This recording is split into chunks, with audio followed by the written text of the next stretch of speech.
நமச்சிவாய வாழ்க. நாதன்தாள் வாழ்க. இமைப்பொழுதும் என் நெஞ்சில் நீங்காதான் தாழ் வாழ்க. வாழ்க வளமுடன். அனைவருக்கும் இனிய வணக்கங்கள். 2025ஆம் ஆண்டு மார்ச் மாதம் நடைபெறவுள்ள சனி பெயர்ச்சியால் எந்தெந்த ராசிக்காரர்களுக்கு ஏழரை சனி, அஷ்டம சனி, கண்டக சனி, அர்த்தாஷ்டம சனி நடைபெறப் போகிறது. இதனால் மேசம் முதல் மீனம் வரை 12 ராசிகளுக்கு 2025இல் எப்படி இருக்கும் என்பதனை பற்றி விரிவாக காண்போம். நீண்ட நாட்களாக தனது கும்பராசியில் அமர்ந்திருந்த சனி பகவான் தற்போது கும்பராசியில் இருந்து வெளியேறி குரு பகவானின் ஆதிக்கத்தில் உள்ள மீனராசியில் பிரவேசிக்க உள்ளார். திருக்கணித பஞ்சாங்கத்தின்படி 2025ஆம் ஆண்டு மார்ச் மாதம் 29ஆம் தேதி இரவு 9:44 கும்பராசியில் உள்ள புரட்டாதி நட்சத்திரம் 3ஆம் பாதத்தில் இருந்து மீனராசியில் உள்ள புரட்டாதி நட்சத்திரம் 4ஆம் பாதத்திற்கு பெயர்ச்சியாக உள்ளார். முதலில் நாம் காண இருப்பது ஏழரை சனி. ஏழரை சனியை 2.5 ஆண்டு காலமாக பிரித்து சொல்லலாம். முதல் 2.5 வருடத்தை விரயசனி என்றும், அடுத்து வரக்கூடிய 2.5 வருடத்தை ஜென்மசனி என்றும், இறுதியாக வரக்கூடிய 2.5 வருடத்தை பாதச்சனி என்றும் அழைக்கின்றோம். கடந்த ஆண்டு 2023இல் இருந்து மகர ராசிக்கு பாதசனியும், கும்பராசிக்கு ஜென்மசனியும், மீனராசிக்கு விரயசனியும் நடைபெற்று வருகிறது. இனி வரக்கூடிய சனி பெயர்ச்சியால் மேச ராசிக்காரர்களுக்கு ஏழரை சனி ஆரம்பித்து அடுத்த 2.5 வருடம் விரயசனி நடைபெற உள்ளது. மீன ராசிக்கு விரயசனி முடிந்து ஜென்மசனியும், கும்பராசிக்கு ஜென்மசனி முடிந்து பாதசனியும் நடைபெற உள்ளது. மகர ராசிக்காரர்கள் ஏழரை சனியில் இருந்து முழுமையாக விடுதலை அடைய உள்ளீர்கள். ராசிக்கு 4ஆம் இடத்திற்கு சனி பகவான் வரும் பொழுது நடைபெறுவது அர்த்தாஷ்டம சனியாகும். ராசிக்கு 7இல் சனி பகவான் வரும்போது நடைபெறுவது கண்டக சனியாகும். ராசிக்கு 8இல் சனி பகவான் வரும்போது அஷ்டம சனி நடைபெறும். வரும் சனி பெயர்ச்சியின் போது மகரம், கடகம், விருச்சிக ராசிக்காரர்கள் சனியின் பாதிப்பில் இருந்து விடுபட உள்ளீர்கள். மேச ராசிக்கு விரயச்சனியும், ரிஷப ராசிக்கு லாபச்சனியும், மிதுன ராசிக்கு கர்மச்சனியும், கடக ராசிக்கு பாக்கியச்சனியும் நடைபெறப் போகிறது. சிம்ம ராசிக்கு அஷ்டமச்சனி, கன்னி ராசிக்கு கண்டகச்சனி, துலாம் ராசிக்கு ரோகச்சனி, விருச்சிக ராசிக்கு பஞ்சம சனி, தனுசு ராசிக்கு அர்த்தாஷ்டம சனி, மகர ராசிக்கு சகாய சனி, கும்பராசிக்கு பாதசனி, மீன ராசிக்கு ஜென்மசனி நடைபெற உள்ளது. இனி இந்த பெயர்ச்சியால் உங்கள் ராசிக்கு உண்டாகும் சுபபலன் என்ன என்பதனையும், அசுப பலன் ஏற்படுமாயின் ராசிக்காரர்கள் செய்ய வேண்டிய பரிகாரம் என்ன, வழிபட வேண்டிய தெய்வம் யார் என்பதனை பற்றியும் விரிவாக காண்போம். நடைபெற போகும் இந்த சனி பெயர்ச்சியால் உங்கள் வாழ்வில் வளமும் நலமும் செல்வ செழிப்பும் பெற்று வாழ்வில் உயரிய நிலையை அடைய எல்லாம் வல்ல எம்பெருமானை வேண்டி விரும்பி கேட்டுக்கொள்கிறேன். சனி பெயர்ச்சியில் நல்ல பலன்களை பெறப்போகும் 5 ராசிகளில் ரிஷபமும் ஒன்று. இனி உங்களை யாராலும் அடிச்சிக்கவே முடியாது.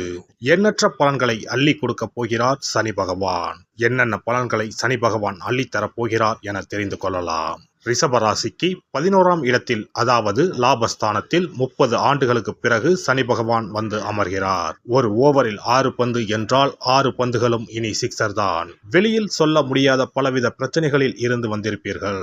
ஏனென்றால் இதுவரை ஜென்மகுரு நடந்து வந்தது. ரிஷப ராசிக்கு அதிபதி சுக்கிரன்.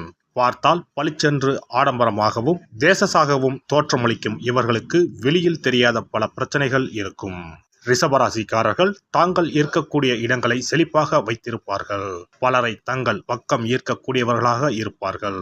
ஜென்ம குருவின் பாதிப்பால் 8 மாதங்களாக பல்வேறு பாதிப்புகளை சந்தித்திருப்பீர்கள். வரும் 2025 புத்தாண்டில் நல்ல பரிசு ஒன்றை சனி பகவான் கொடுக்க உள்ளார். லாபஸ்தானத்தில் வருவதால் பூர்ண லாபத்தை கொடுக்க உள்ளார். இனி தொட்ட காரியங்கள் அனைத்தும் துலங்கும். ராசியாதிபதி லாபஸ்தானத்தில் உச்சம், செவ்வாய் 3ஆம் இடத்தில் நீசம் என அனைத்தும் உங்களுக்கு அனுகூலமாக உள்ளது. புதிய கிளைகள் தொடங்குவது, ஐடி, ரியல் எஸ்டேட், லாஜிஸ்டிக் போன்றவற்றில் புதிய ஆட்களை நியமிப்பது, புதிய பொருட்களை அறிமுகம் செய்வது, புதிய இயந்திரங்களை இறக்குமதி செய்வது போன்றவற்றில் வெற்றி காண்பீர்கள். எந்த துறையில் இதுவரை பயணித்தீர்களோ அதில் விஸ்தாரமாக உங்களை மாற்றிக்கொள்ளலாம். மீடியா துறையில் இருப்பவர்களுக்கு மிகப்பெரிய ஜாக்பாட் அடிக்கப் போகிறது. எதிர்பாராத வெற்றி, மக்கள் கொண்டாடக்கூடிய அமைப்பு உள்ளது. தொழில் ரீதியாகவும் பாக்கியம் ரீதியாகவும் நல்ல அனுகூலம் உண்டாகும். அனைத்து அனுகூலமான அமைப்புகளும் உள்ளதால் இந்த காலகட்டங்களில் உங்களுடைய தகுதிகளை மேம்படுத்திக் கொள்ள வேண்டும். உங்களை பக்குவப்படுத்தி தயாராக்கி கொள்ள வேண்டும்.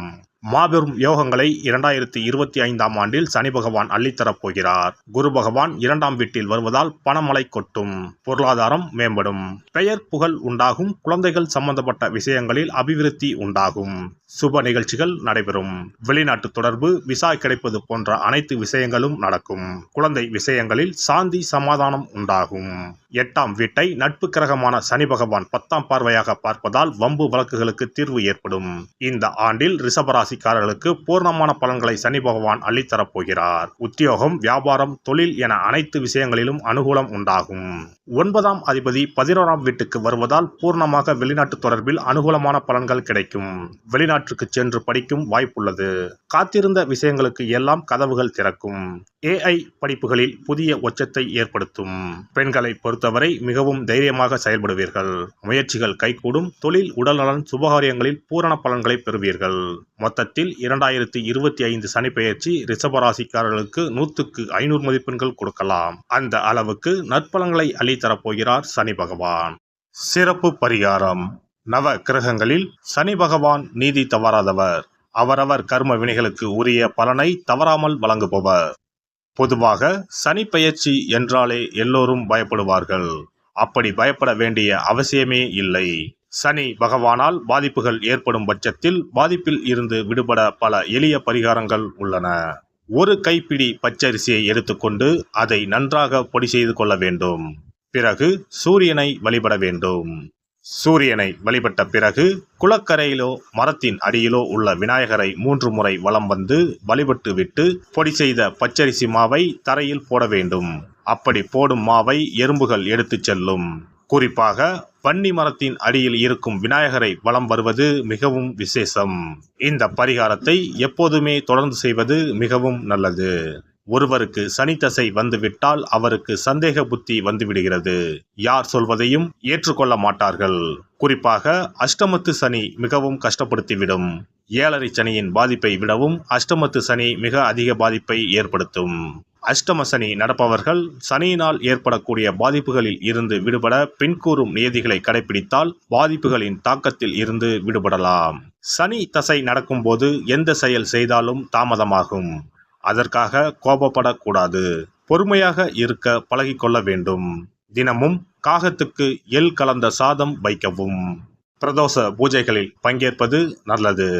சனிக்கிழமை தோறும் சனி பகவானுக்கு இரும்பு அகல் விளக்கில் நல்லெண்ணெயில் தீபம் ஏற்றி வழிபடவும். கருங்குவளை மலர்களால் சனி பகவானுக்கு அர்ச்சனை செய்து வரலாம். வன்னி மர இலைகளை மாலைகளாக தொடுத்து சிவபெருமானுக்கு சனிக்கிழமை தோறும் சாற்றி வணங்கி வழிபடவும். சனிக்கிழமை அன்று அசைவ உணவு கண்டிப்பாக சாப்பிடக்கூடாது.